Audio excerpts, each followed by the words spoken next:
Welcome back. You're still watching the Daily Debate. Dr. Mongy, Ali, Badr, thank you very much once again for being with us tonight on the Daily Debate. How do you see the Egyptian diplomatic role in North Africa and the Middle East, especially after the Sharm el-Sheikh Peace Summit?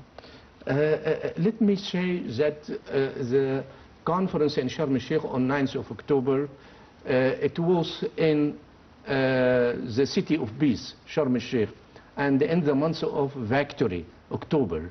And under the leadership of Mr. President Fattah el-Sisi and President Donald Trump. And in the meantime, it was a very active step to reach ceasefire. In fact, it's not peace, it's a ceasefire. This is the first stage. We hope the second stage, it will be concluded very soon. This diplomatic policy directed by His Excellency Abdel Fattah el-Sisi, in fact, we can call it a model. It's a model of calm strength and strategic wisdom. Sharm el-Sheikh, from Sharm el-Sheikh to New York, and also from African Union to United Nations. This is the balance of foreign policy, and in the meantime, Egypt lead through dialogue. We not confrontation, building a solution, not conflict. This is the Egyptian diplomacy that we would like to gather the people together, and we don't make any bad action lead to conflict or any other things. In the meantime, we can say that Egypt presidential diplomacy, because since His Excellency President Fattah el-Sisi come to the seat 2014, that he has very special way in foreign policy. That presidential diplomacy has proven to the world that true power is not about loudness, no, but it's about wisdom and patience. Once again, Egypt, in fact, writes its role with state confidence, visionary leadership, and steadfast commitment to peace. We concentrate on peace because we concentrate on realizing economic development. Any country concentrate on economic development, the other wing of the equation, they are looking for peace. Number two, President Sisi, he preferred to go step by step. So ceasefire at the first. Number two, entering humanitarian relief or help to our brother in Gaza Strip. Number three, try to stop displacement. Number four, try to have any way between Palestinian faction to sit together, because in this situation, it's a new Palestinian state, and some people in Western Bank and the other many groups in Gaza Strip, in fact, this at the favor of Israel, not the favor of setting up independent Palestinian state. And of course, we realize this point very well. But our foreign policy for the benefit of Egyptian citizens. Yes. Not for any other dimension.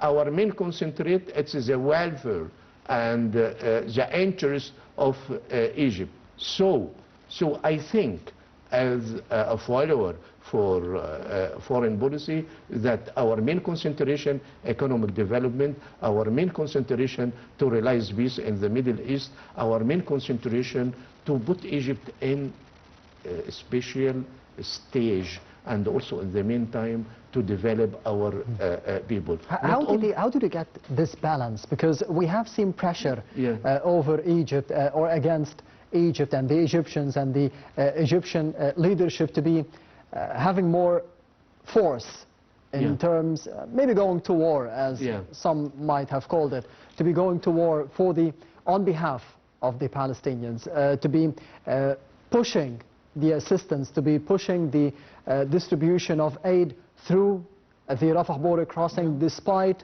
the refusal of the Israeli side on the Palestinian side of the Rafah border crossing. So those statements we have seen over the past 2 years by President Abdel Fattah al-Sisi against the relocation of the Palestinians, the displacement of the Palestinians, to be defending the two-state solution, the recognition of a Palestinian state, all those pressures against Egypt. How did we have this balance leading all the way to what happened in the past week for the peace summit in Sharm el-Sheikh? Number one, we have a trust between Egypt and Israel, and also trust between Egypt and the Palestinian faction. This is number one.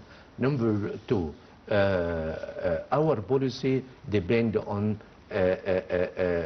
balancing between our commitment regionally and globally and the interest of Egypt. Number three, we are very patient in foreign policy. Number four, we are very lucky because economy itself, it changed from economy of natural resources to economy of knowledge, and the economy of knowledge depends on human being, and human being, this new economy depends on the youth, and we have more than 110 million population, and around 65% or 70% are teenage or youth.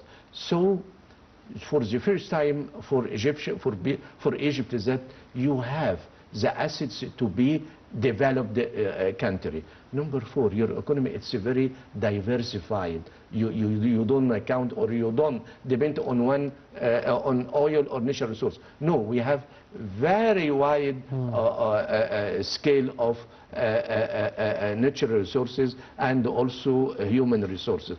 Number five or six, that the location of Egypt.